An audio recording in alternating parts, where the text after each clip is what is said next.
Salut tout le monde, aujourd'hui je vais vous parler d'un film improbable et complètement barré, Ces garçons qui venaient du Brésil, sorti en 1978. Le film est mis en scène par l'américain Franklin J. Schaffner, un réalisateur relativement mal connu en France, mais à qui on doit des films mythiques comme La planète des singes, Patton ou encore Papillon. Le scénario est une adaptation du roman éponyme du célèbre Ira Levin, publié en 1976. Grande figure de la science-fiction, Levin est surtout connu pour avoir écrit Un bonheur insoutenable et surtout Rosemary's Baby, lequel sera adapté au cinéma par Roman Polanski en 1968. Le film qui nous occupe ici nous raconte une vaste conspiration menée en Amérique du Sud par une puissante organisation composée d'anciens nazis avec à leur tête le sinistre docteur Joseph Mengele. Celui-ci programme l'assassinat à court terme de 94 hommes à travers le monde. Dans quel but, me demanderez-vous? Je vous en parlerai un peu après. Toujours est-il qu'Ezra Lieberman, célèbre chasseur de nazis, est averti de l'existence de ce complot et va tout mettre en œuvre pour contrecarrer les plans de Mengele. Notons que ce dernier n'est pas un personnage de fiction et a réellement existé. Médecin SS connu pour ses expérimentations médicales menées pendant la guerre, surnommé l'Ange de la Mort, Joseph Mengele se réfugia par la suite en Amérique du Sud, où il mourut en 1979 après une longue cavale, sans jamais avoir été capturé. Longtemps l'un des hommes les plus recherchés au monde, il a fait naître de nombreux fantasmes, au point d'inspirer le 7e art à plusieurs reprises. Sa passion pour la génétique et la pureté raciale, ainsi que son obsession pour les jumeaux, sont au cœur du film de Schaffner, comme on va le voir bientôt.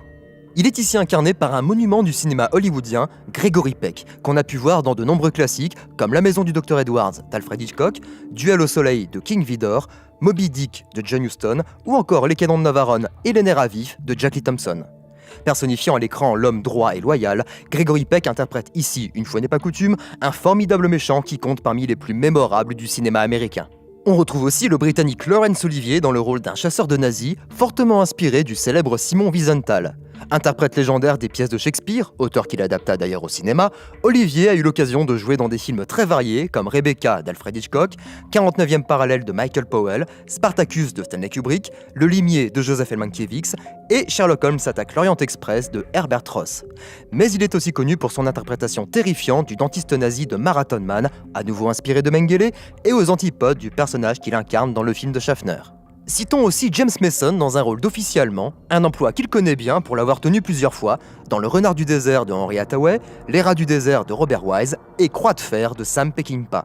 Mais la filmographie prestigieuse de cet immense acteur compte aussi des titres fameux comme Jules César, 20 milieux sous les mers, La mort aux trousses et Lolita, pour n'en citer qu'un petit aperçu. Enfin, c'est la société britannique ITC Entertainment, avec à sa tête Hugh Grade, qui met le film en chantier. On lui doit aussi la production de films comme Le Retour de la Panthère Rose de Blake Edwards, L'Aigle s'est envolé de John Sturges et les 2 premiers films des Muppets.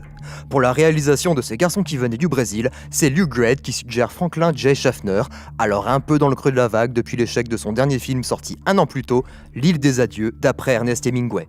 Il lui accorde un budget de 12 millions de dollars. Ces garçons qui venaient du Brésil est un thriller efficace, mené tambour battant et partant d'une idée de départ franchement originale, bien que parfaitement invraisemblable, voire même légèrement nanardesque.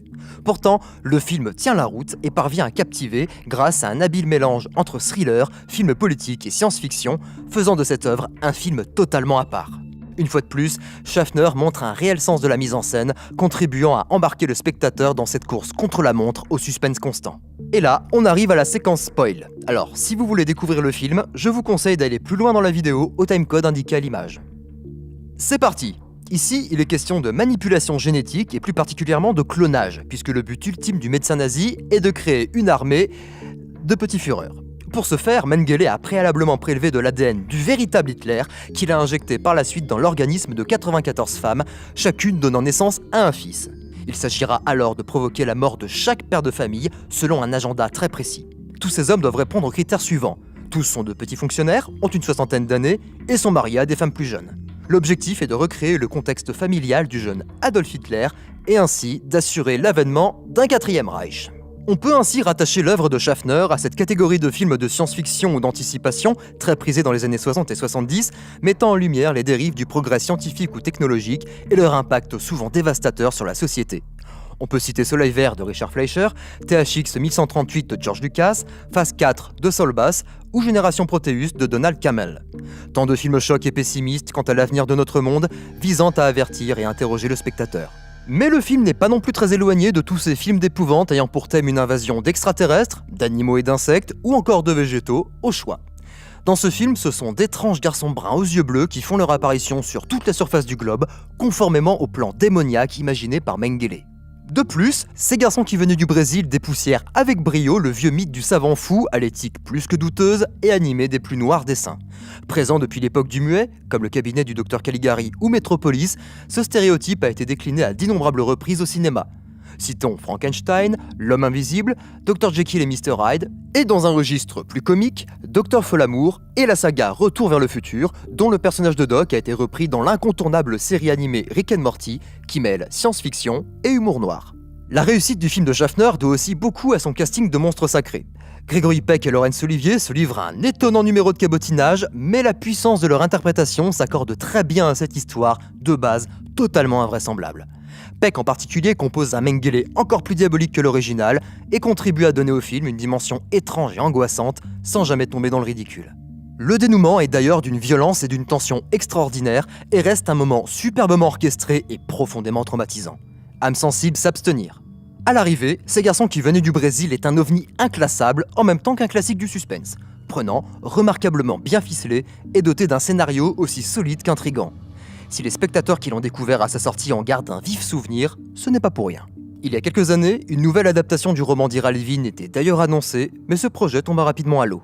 On attend encore aujourd'hui un éventuel remake. Voilà, j'espère vous avoir donné envie de découvrir ce film assez unique en son genre. En tout cas, si vous aimez les nazis et l'Amérique du Sud, foncez. N'hésitez pas à me faire vos retours et à partager cette vidéo, ainsi qu'à vous abonner à la chaîne du studio Coréwen. À la prochaine!